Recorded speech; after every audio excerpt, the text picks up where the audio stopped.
One of the questions that we have gotten is if you go back to a year ago and you look at the Cleveland Browns roster, do you feel like they are in a better place than they were at that time, right? The ideal in general when it comes to this whole roster stuff, right, is that you want to be a better team each and every year because other teams are getting better each and every year, and if you don't improve, you can fall by the wayside. What could be considered a great roster could all of a sudden be considered a bad roster in a couple of years if you just stay dormant, right? And if you want an example of this, look at the Baltimore Ravens. 2 years ago, people were predicting that team to go undefeated. They thought they were that loaded. There were people, Colin Cowherd, that predicted the Ravens to go undefeated. That does not happen every year. Now, fast forward to 2 years later, nobody's sweating the Ravens like they sweated them in that 2020 offseason. So what I want to do is look at the Browns roster and wonder, did they get better? Where did they get better? And to do this, we're going to go through each position from last year. We're going to go through the depth chart and ask ourselves that question. Did they get better at all of these groups? They clearly got better at some position groups and made some investments at some position groups. But let's look at all of them. And we're going to start here. All right, so wide receiver on the left side of your screen is the 2021. On the right side of your screen is the 2022. We have Jarvis Landry, Donovan Peoples-Jones, KhaDarel Hodge, Jamarcus Brantley, JoJo Natson, Odell Beckham, Rashard Higgins, Anthony Schwartz, Derek Willis, and then Alexander Hollins. I believe Derek Willis retired in the offseason that year. Now, if you look at the Browns right now, they have Amari Cooper, Donovan Peoples-Jones in year 3, David Bell, Anthony Schwartz, Jamarcus Brantley, Jakeem Grant, Javon Wims, Michael Woods, Mike Harley, Isaiah Weston, and then Travell Harris. So right off the bat, Jamarcus Brantley is one of the guys who has returned from this time of last year. Donovan Peoples-Jones is Anthony Schwartz. So we have 3 returners, and then everybody else is brand spanking new. If you compare Jarvis Landry to Amari Cooper, you would take Amari Cooper over Jarvis Landry. If you compare Amari Cooper to Odell Beckham, that's a bit more of a debate, but at this point in their career, and especially the version of Odell Beckham and the lack of utilization they got from Odell because of some of the stuff that was happening at the quarterback position, I would have to say Amari Cooper is probably a better option for this team as it's constructed than that. Now, when you get to wide receiver 2, that's the real question, right? Because Amari Cooper, I would say that's an upgrade. Then you get to Jarvis Landry versus Donovan Peoples-Jones. I would take Jarvis Landry. Jarvis Landry over a unknown quantity in David Bell. Now, the hope is that David Bell will be better than Jarvis Landry. But again, Jarvis Landry is no slouch. If David Bell has the career that Jarvis Landry had, that would be a massive win for a third-round pick, considering that Jarvis was a second-round pick, an expensive free agent as well as that. So I can't just say David Bell is going to have the same career as Jarvis Landry because that's a ridiculous amount of expectation to put on a young player who's ultimately, although we feel great about him as a third-round pick, and although we feel like he's better than a third-round pick, he is ultimately a third-round pick, and that's not an expectation level you put on him. So I would still say Jarvis Landry at that time probably a better option than David Bell. Then you get to wide receiver 3, Rashard Higgins, Donovan Peoples-Jones, that kind of cancels each other out. Anthony Schwartz, that kind of cancels each other out. Jakeem Grant over Rashard Higgins. I would take Jakeem Grant over Rashard Higgins just because Jakeem can return kicks and punts. Jakeem can go over the top. Jakeem can be a deep threat. And I think Jakeem is ultimately a little bit more reliable of a wide receiver when it comes to the things that keeps him out of the doghouse versus Rashard Higgins, because yes, we like Rashard Higgins, and when Rashard Higgins was in there, he did have some good moments, but every coaching staff that man has ever played for, he has ended up in the doghouse with. And I don't think it's everybody else, right? It has to be him at some point. So I would take Jakeem over that. So if we look at the wide receiver room, the Browns probably have a worse wide receiver 2 situation, a better wide receiver 1 situation, and a slightly better, utility wide receiver situation. I think everywhere else is pretty much the same as last year. I would say, given that Amari Cooper is your number 1 receiver and he is, just from an injury perspective, more reliable than Odell Beckham was from an injury standpoint, because Odell was constantly injured in Cleveland. Amari Cooper, he doesn't miss games. Now, he will get injured, but he doesn't miss games. So I would say that probably makes this a push or a slight upgrade, right? The wide receiver position, either a push or a slight upgrade. Now let's move to the offensive line. Cleveland Browns last year had Jedrick Wills, Joe Bitonio, J.C. Tretter, Wyatt Teller, Jack Conklin. Now, Jack Conklin being there is kind of hypothetical at this point. He has not played that much over the last 2. Well, he hasn't played as much as you would like him to play. I don't want to make it sound like he played 2 games in the last 3 years or something like that. But, you're not getting the consistency there from game to game as far as the injury status is with him that you would want.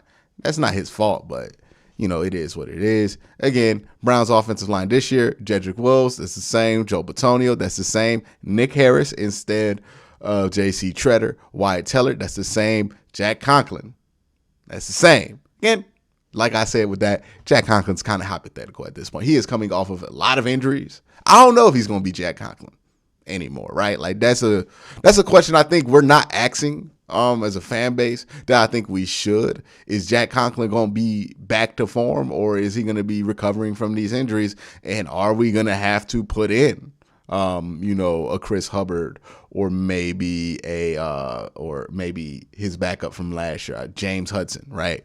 So that could be an issue there. Now, pretty much this offensive line is essentially the same.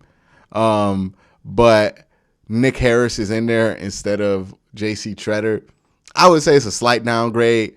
There's no way. I don't know if Nick Harris comes in there and becomes better than J.C. Tretter. I think that's a lofty expectation for him. So I think, maybe you tread water there at the center position and you're not as good. From a backup perspective, you do got Ethan Pocket. I'm sorry if I mispronounced that, who is kind of a proven backup. We'll see if he makes the team. James Hudson is back there. You brought back Chris Hubbard, which is good, and hopefully he can stay healthy. And you have, Blake Hance and Michael Dunn, who were decent last year in backup duty. I do think the backup situation for the Cleveland Browns this year on the offensive line is a little bit better. They're a little bit deeper, but I don't think they're as strong on the top end. So I would say the 2021 Browns, slight downgrade on the offensive line. Let's look at tight ends. Austin Hooper, Steven Carlson, Jordan Franks. They had 6 tight ends on the roster at this point last year. And it's different because they still have 6 this year, but 1, 2, 3 of these dudes, 4 of these guys had playing time before. Another 2 were just guys that they had on the team. When you look at the Browns tight end roster this year, David Njoku, Harrison Bryant, Miller Forrestall, and then other guys. And there's that Marcus Santos Silva guy that they're trying out from basketball. I think the tight end room this year is better. Here's why I think that, even though it's essentially the same room, except for they got rid of one person. I think this would be addition by subtraction. I think Austin Hooper took up a lot of targets that he shouldn't have taken up. And no shade to Austin Hooper or anything, but I think that hurt the production from that room overall. I think it forced David Njoku to be off the field more when he shouldn't have, because I think David's a better blocker than Austin Hooper. I think David's a better route runner than Austin Hooper. I think David's a more explosive athlete than Austin Hooper. Again, I'm not trying to make David Njoku to seem like Travis Kelce or anything like that, but he is a better option than Austin Hooper. But Austin Hooper, just because of his contract and his relationship with the quarterback, probably had something to do with it. And his relationship with the front office and the coaching staff probably also had stuff to do with it. Like, these things intertwine in the NFL. But that being the case, he got more targets and more looks than he should have when there was no reason for him to get it, because David Njoku dropped the ball less David Njoku was more consistent. David Njoku was a better blocker. There was no reason. So David Njoku being there, being the main guy this year instead of Austin Hooper, I think that's going to be an upgrade. And I think that brings Harrison Bryant into the fold more. And I think that will be an upgrade. I think Austin Hooper, he was not bad or horrendous for the Cleveland Browns, but I think he was holding back opportunities for some younger talent that ultimately had higher ceilings than him. And I think not having him there will unlock what you could get in Harrison Bryant, who flashed early in his rookie year, and David Njoku, who seems to be flashing right now at this point of his career. Running back room is pretty much the same, except for they added Jerome Ford. So I'm just going to say real quick, Browns upgraded the running back room slightly. Quarterback room. Let's talk about quarterback real quick, briefly. Baker Mayfield, Case Keenum, Kyle Louetta last year at this point. And then you look at the Browns now, it's Deshaun Watson, Baker Mayfield. Technically, it's kind of a hypothetical Baker Mayfield at this point. Jacoby Brissett and Joshua Dobbs. You added Deshaun Watson. This is going to be an upgrade. We don't know how much he's going to play. All that stuff is still in the air. But yeah, I think just because of the Deshaun Watson thing alone, and I think you also upgraded your backup quarterback position with Jacoby Brissett over Case Keenum. Y'all know I wasn't a fan of Case Keenum. And I think that's ultimately better for this team. We'll see what happens with Baker Mayfield. But hypothetically, he's still on the roster. Hypothetically, I don't think he's going to be on the roster.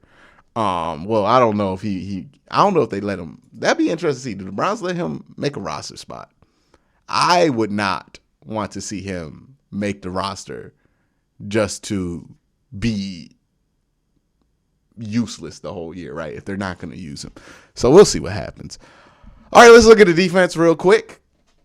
On the defensive side of the ball, on the defensive line, we'll just go through all of these as one big group. You had Myles Garrett, Jordan Elliott, Andrew Billings at this point, right? Because remember, Malik McDowell was not a starter in June of last year. Jadeveon Clowney, Tommy Togiai, Malik Jackson, Joe Jackson, Takk McKinley, Porter Gustin, Malik McDowell, Sheldon Day.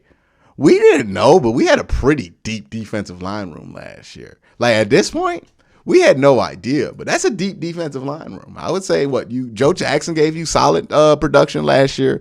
Takk McKinley, when he was in there, was solid for you. Myles is Myles. Jadeveon is Jadeveon.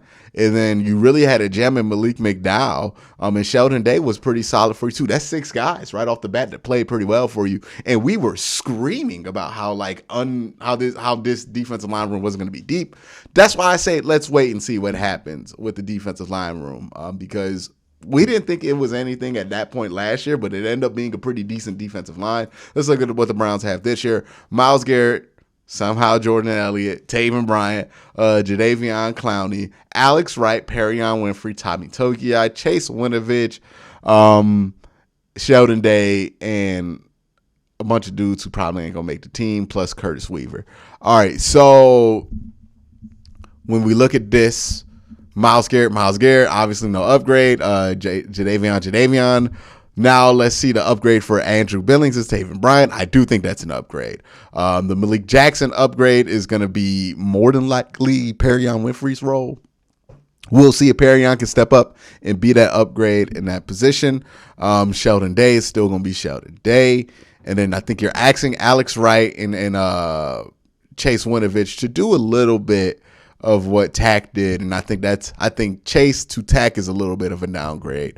But overall, I think this is a push. I think the defensive line's pretty much at the same place that it was last year, and it ended up being okay. That's why I'm not panicking about it. Like, yeah, you can add Ndamukong Suh, and that would be great, but I don't think you need to do it. And I think you would rather wait until you get these guys in pads and see how they can push guys around a lot to see if you want to bring in another starter, right? I think that's what I would wait on if I were the Cleveland Browns at this point.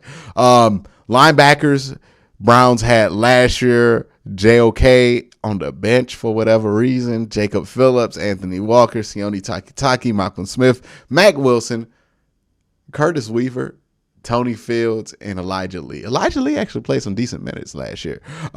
This year it's JOK, Anthony Walker, same guys.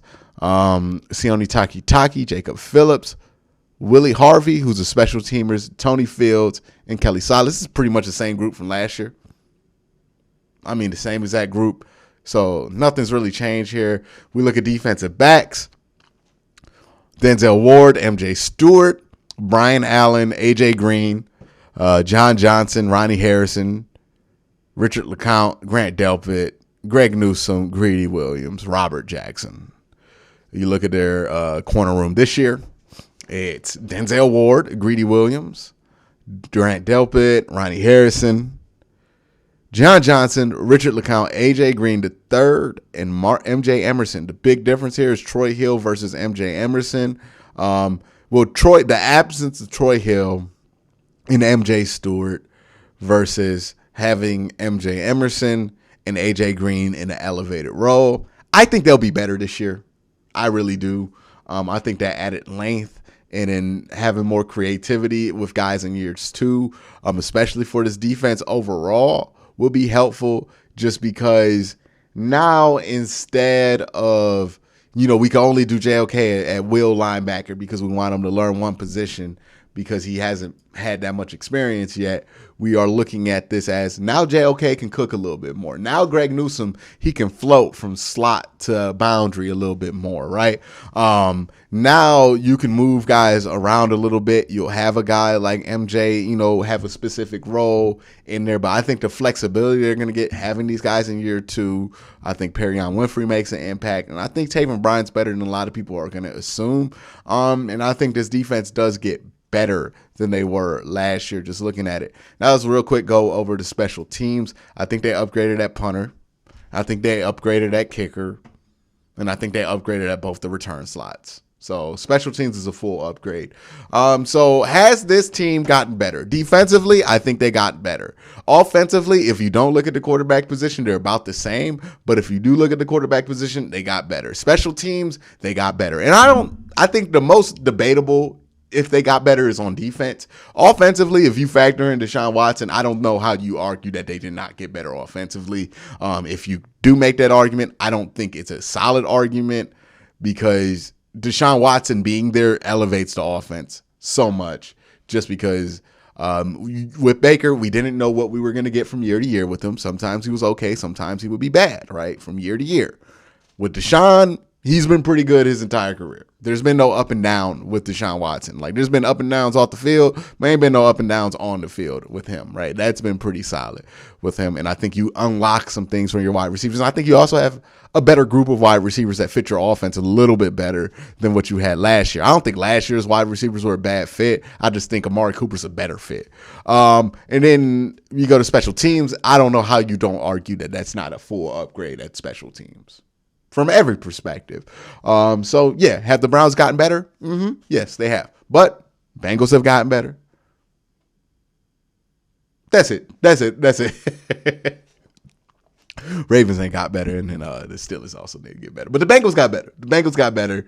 And other teams around the league got better. So there's going to be a lot of competition this year. So it's nice to see that the Browns have upgraded their roster. We'll see what this camp looks like. I'm excited to see what it looks like. I know everybody's combing through these OTA videos, but I just wanted to look at the roster from this point last year and wonder, did they upgrade? But thank y'all for watching. Y'all have a great day. Have a good night.